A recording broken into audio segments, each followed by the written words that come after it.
தோட்டத்துக்காரம்மா ஏனுங்க ஐயா? இங்கே மிளகாத்தூள் அரைக்கிறியா? மிளகாத்தூள் எல்லாம் அரைக்கலிங்க. இன்னைக்கு மல்லி விதை, கீரை விதைக்கோ வெங்காயமெல்லாம் நடவு போடலான்ட்டு முதல்ல மல்லி தேய்ச்சிக்கலான்ட்டு தேய்ச்சிட்டுக்கிறேங்க. இப்படி பக்குவமா மேலாப்பில் உடச்சோம்னா ரெண்டா ரெண்டா உடஞ்சிக்குங்க. அப்புறம் ஒரு மல்லியில் 2 விதை இருக்குன்னு சொல்கிறாங்க. எனக்கு அந்த ஆராய்ச்சியெல்லாம் தெரியாது. சரி உடச்சே போட்டுடல. எங்களுக்கு முன்னாடி விவசாயம் பார்த்தவையில் இப்படித்தான் உடைப்பாங்க. ஓ சரி சரி சரி. அதனால நானும் இப்படியே உடச்சு போட்டு. என்னமோ சந்திர மண்டலத்துக்கு ராக்கெட் விடுறத பற்றி எல்லாம் பேசிகிட்டு இருந்தேன்.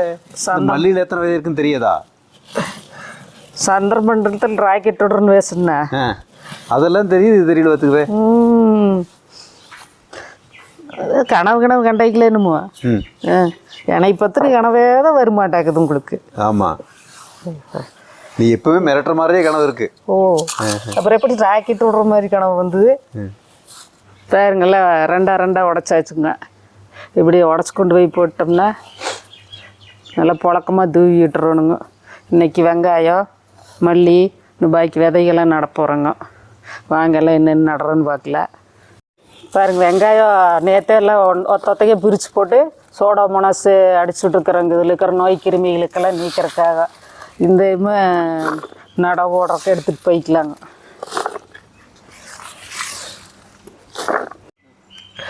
பாருங்க, 2 கூட ஆகிற மாதிரி வாங்கிட்டு வந்துருக்குறோம். இது விளைச்சல் எவ்வளோ வருதுன்னு பார்த்துக்கலாங்க. இது இப்போ எடுத்துகிட்டு போகிறேங்க நடவு ஓடுறதுக்கு. பாரு, நானும் ஹெல்ப் இருக்கேன். அவங்க முதலாளியம்மா, நான் ஹெல்ப் இருக்கேன். அதை கொண்டாங்க முதலாளியம்மா, நான் எடுத்து வரேன் முதலாளியம்மா.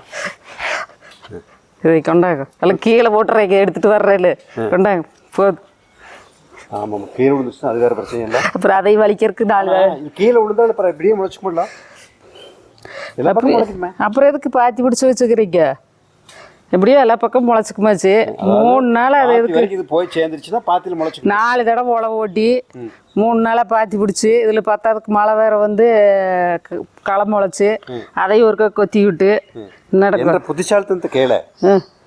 இது பாத்தி வரைக்கும் அங்கே பாதி போயிடுச்சுன்னா அங்கே முளை போட்டுடலாம். இங்கேயே உழந்துச்சுன்னு வச்சுக்கோ. சரி, இங்கேயே போட்டு விட்ருங்க. எதுக்கு வம்பு? அங்கே போய் இதெல்லாம் வெட்டி வேலை தானே. இப்படியே விட்டு முளைச்சிக்குது. அது கரெக்டு தான். பாருங்க, பாத்தியெல்லாம் பிடிச்சதுக்கப்புறம் மழை வந்து சின்ன சின்ன களைகள்லாம் முளைச்சிடுதுங்க. அதனால மறுக்கா பாத்தியெல்லாம் ரெடி பண்ணிட்டு இருக்கிறாங்க 2 பேரும், எங்கள் வீட்டுக்காரருமே இன்னொருத்தருமே. இனி இதை கொத்தி ரெடி பண்ணதுக்கப்புறம் மறுபடியும் தூவி விட்டு விதைகள்லாம் நடலாங்க. இது முதல்ல வாழை போட்டிருந்தேங்க. முதல்ல காய்கறிகள்லாம் மாஞ்செடிக்குள்ளே போட்டிருந்தேங்க. மாஞ்செடிக்குள்ளே இப்போ வளர்ந்துருச்சுங்களா, அதனால் சரி தனியாகவே போட்டுக்கலாம். வாழையும் முடிஞ்சதுங்க. அதனால் வாழையை எடுத்துகிட்டு இப்போ இந்த இதெல்லாம் ரெடி பண்ணி வைக்கிறேன். இன்னைக்கு காய்கறி அறுவடை தான் இங்கே விதை போட்டு. பாருங்க, மல்லி விதை முதல்ல தூவிக்கலாங்க. லேசாக அப்படியே அங்கொன்று இங்கொன்று இருக்கிற மாதிரி தூவணுங்க. தூவிட்டு அப்புறம் அவர் கீறி விட்டுருவார். ஒவ்வொரு எனக்கு ஒரு ஐடியா. இந்த மல்லி விதை எடுத்துகிட்டு போய் மேகத்துக்கு மேலே தூவணும், என்ன நடக்கு? உங்கள் யோசனையெல்லாம் ரொம்ப இதாக தரு. போய் தூவிட்டு வாங்கல போங்க. இல்லை, முதல்ல ஐடியா வந்து வேணா உங்களுக்கு ராக்கெட் வேணும் ஏற்பாடு பண்ணி கொடுக்குறேன். 5 ராக்கெட் பொட்டாசை வாங்கி வச்சு விட்டா மேலே போயிடுறீங்க. நாட்டில் நல்ல ஐடியாவில் ஏற்றுக்க மாட்டாங்க யாருமே. இது நல்ல ஐடியா சொல்லிட்டு இது நல்ல ஐடியான்னு சொன்னீங்கன்னா காரி துப்புவாங்க. சரியா? அது அப்படி எடுத்துட்டு பார்த்தீங்களா, காடு மட்டமாக வருது. அந்த மேடு இருக்கிறது உள்ளொரு கொத்து போட்டு அப்படி எடுத்துட்டுறோம் நமக்கு. அது அப்படி. ஆமாங்க. இது வந்து 1 அடி நீட்ட மிளகாய்ங்க. இது 10-20 தான் இருக்குது. எத்தனை முளைக்குதுன்னு தெரியல, முளைக்குதான்னு தெரியல. ஃபர்ஸ்ட் இதை போட்டு, அதாவது 1 அடினா 12 இன்ச்சு. ஆமாம், 11 இன்ச்சு வந்ததுன்னா 11 இன்ச்சு வந்ததுன்னா உங்களுக்கு பொரியல் பண்ணி கொடுக்க போகிறேன். ஓ அப்படியா? நான் கூட பேரை மாற்றி வச்சுக்கணும்னு நினச்சேன். இங்கேயே ஓட்டுக்கலாங்க. ஏன் இப்படியே நட்டு விட்டுருலாமா? இது கருப்பு மிளகாய். இதில் தான் உங்களுக்கு பொரியல் பண்ணி தரப்போகிறேன். ஓ, கருப்பு மிளகாயில் பொரியல். ஆமாம், உங்களுக்கு மிளகா பொரியல் ரொம்ப பிடிக்கும்ல. ஆமாம் ஆமாம்.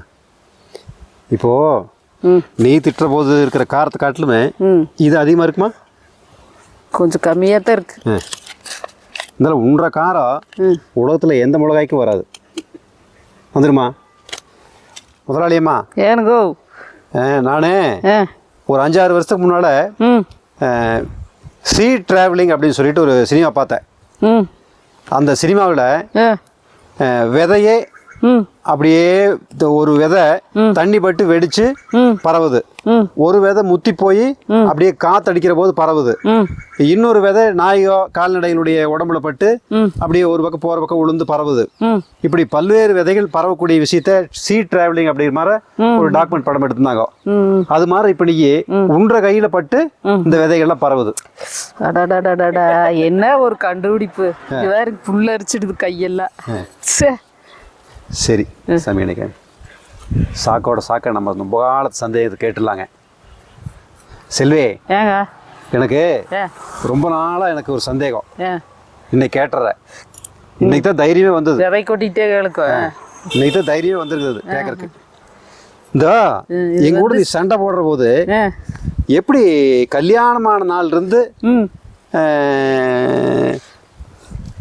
10 வருஷத்துக்கு முன்னால் வரைக்கும் அப்படி ஞாபகம் வச்சு தேதி வாரியா நாள் வாரியா டைம் வாரியா சொல்லி சொல்லி சொல்லி சொல்லி சண்டை போடுவீங்களோ? அது எப்படி அந்த திறமையெல்லாம் வந்தது? அதுக்கு தனியா ஒரு மூளை இருக்குது.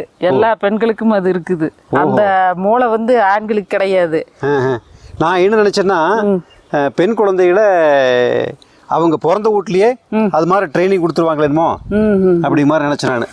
அப்படியெல்லாம் இல்ல, பெண்களுக்குன்னு சொல்லி ஒரு சில மூளைகளை எச்சா இருக்குது. அப்படியா? இது என்னமோ கண்ணு வேற மிளகாய தேய்ச்சிட்டு நடக்குது, எரியுது. இந்த சமயத்தில் நான் கேட்டது நல்லதா போச்சு. சரி, இந்த சமயத்தில் கேட்டது ரொம்ப தப்பா போச்சு. மிளகா எரிச்சல்ல வந்து ஏதாச்சும் தூக்கி அடிச்சாலும் அடிச்சிடும், தள்ளிக்கு அந்த பக்கம். இது பாருங்க மிதிப்பாகல். இந்த பாத்திக்குள்ள அப்படியே போட்டோம்னா சரல் அடிச்சு விட்டுறலாங்க. வேப்பஞ்சரல எடுத்துட்டு வந்து இந்த மிதிப்பாகல். இந்த மிதிப்பாகல் எப்படி வந்தது பேரு? மிதிப்பாகல்னா எப்படி வந்ததுன்னா, வீட்டுக்காரர் தின்னு போட்டு ஒரு அம்மாளோட வீட்டுக்காரரு வேலை செய்யாமே உட்காந்து இருந்ததாமா. அப்புறம் சரி நாள் முதிச்சு போய் வேலை செய்ய அப்படின்னு காட்டிக்கு அந்த ஆள் வந்து இந்த மாதிரி பாக விதை நடிச்சாமா. அதனால முதிச்சு வேலை வாங்கினால இதுக்கு முதிப்பாகல்னு வந்துச்சாமா. நீ யாருடைய வீட்டுக்காரர் சொல்ற? யாரோடையும் விதைக்கு பேர் வச்சாங்களா அவையோட வீட்டுக்காரர் சொன்னேன். என்னை சொல்லல. அது எப்படி நீங்களே வேலை செய்யாம இருந்தீங்க? சரி சரி, அதான் நான் சுறுசுறுப்பான ஆள் தானே. ஆமாமா. ஆனா என்ன அடிக்கடி திட்டிட்டு இருப்பேன், 8 மணி வரைக்கும் தூங்குறியா 9 மணிக்கு தூங்குறியான்ட்டு.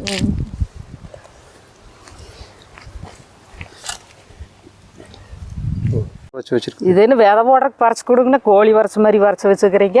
அது வேற ஒன்றும் இல்லை. நான் போன ஜென்மத்தில் கோழியா பிறந்துறேன். நானு? நீ சேவலா பிறந்திருப்ப. போன ஜென்மத்துலேருந்து விடாம இணையவே துரத்திட்டு வந்துட்டுக்கிறீங்க. யாரை துரத்துறது? ஐயோ கடவுளை, நீ எத்தனை ஜென்மத்துக்கு இதேவே தொடர்றது தெரியலையே. அடுத்த ஜென்மத்தில் நாயா பிறப்பேனுமோ. உனக்கு சுதந்திரம் எப்பவும் கொடுக்க மாட்டேன் நான். எப்பவுமே நீ அடிமைதான். அப்படியெல்லாம் நடக்காது.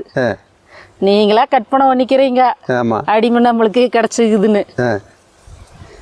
எங்க அப்பனுக்கு எங்க அம்மாங்கிற ஒரு அடிமை கிடைச்சது.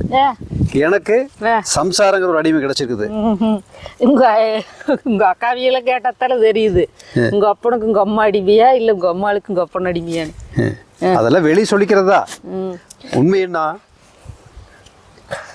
எல்லா இடத்துலயுமே. இப்ப எதுக்கு இங்க இப்படி நின்றுக்கிறேன்? கால் வந்தா சரி சரி சரி. அப்பா சாமி நட போட்டாச்சா இல்லையா? மிஷினை அப்படியே ஓடிட்டு போறது. ஓடணும் வேகமா.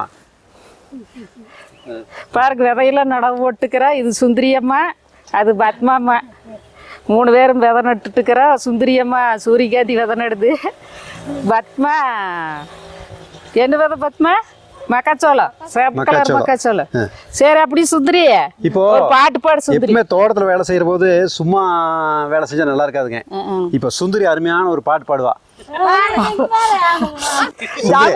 அப்படி ஒரு பாட்டு பாடு சுந்தரி. என்ன சுந்தரி நீ பாட்டு பாடுவே? நீ சரி விட்டு பேருக்கு பேத்திக்க பாடுவீல்ல? அது களைப்பு இல்லாம அவங்க வேலை செய்யிட்டு இதோ எந்தன் கல்லு கடை ரோட்டு முன்னால நான் 2 லிட்டர் கல் அடிச்ச மப்பு ஏறல, பாசமுள்ள குடும்பத்தோட பேச முடியல, இந்த பாலா போன கல்லுக்கடைய மறக்க முடியல, இந்த பாலா போன கல்லுக்கடைய மறக்க முடியல. எங்காச்சும் அப்படிக்கு இப்படி பாடி போலீஸ்காரர் வந்து எங்கேயே கல்லுக்கடை இருக்குது, அனுமதி இல்லாம கல்லுக்கடை வச்சுக்கிறாங்க, நாள் மொத்த போறாங்க. நான் கேரளாவில் போய் குடிச்சிட்டு வந்தேன். அப்படியே கேரளா குடிச்சு அங்கேயே படுத்துக்கோளு, தமிழ்நாட்டுக்குள்ள வரக்கூடாது. குடிச்சிட்டு வந்துக்கலாம், குடிக்கத்தான் கூடாது. வாங்க இப்போ மோட்டர் போட்டு விட்டுலாங்க. இப்போ விதை நடவு ஓட்டுறதுக்கு எல்லாமே தண்ணி எடுத்து விட்டோம்னா தண்ணி பாஞ்சிட்ருக்கு. இப்போ மோட்டர் போட்டு விடலாம் வாங்க.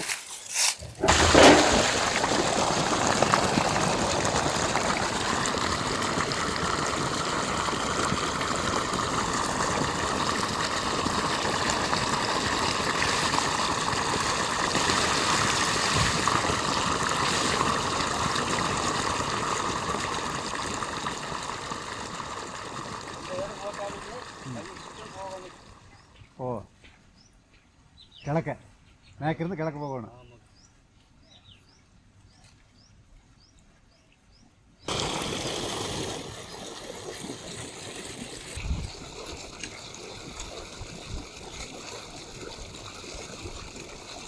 சும்மா தான் இருக்கணும்.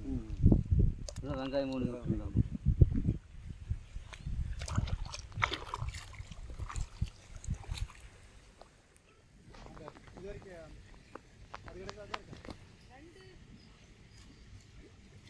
விதைகள்லாம் நடவு போட்டாச்சுங்க. அப்புறம் தண்ணி பாய்ச்சி போட்டு ஈரத்தில் தான் வெங்காயம் நடணும். அதனால கொஞ்சம் நேரமாக ஆகிப்போச்சுங்க வெங்காயம் நடுறதுக்கு. வெயில் மண்டை புழக்குதுங்க. பாடுறது அதில் சுந்தரி பாடுற பாட்டு தான் பிரமாதமாக இருக்குமாமா. ஏன் பத்மா ஊரே தூக்கிடுமாமா. யாரை பற்றி பாடுவா? அப்படி ரங்கசாமி பற்றியா? அப்புறம் வேற யார் பாடுறது? ரங்கசாமி திட்டி பாடுவியா? ஆளுகாச்சு பாட்டெல்லாம் பாடுவியா சுந்தரியா?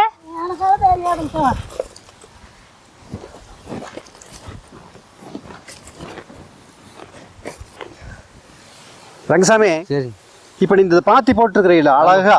ஆமாங்க. இந்த பாத்திக்கு பேர் என்ன? பேர் வந்து தவளை பாத்திங்க.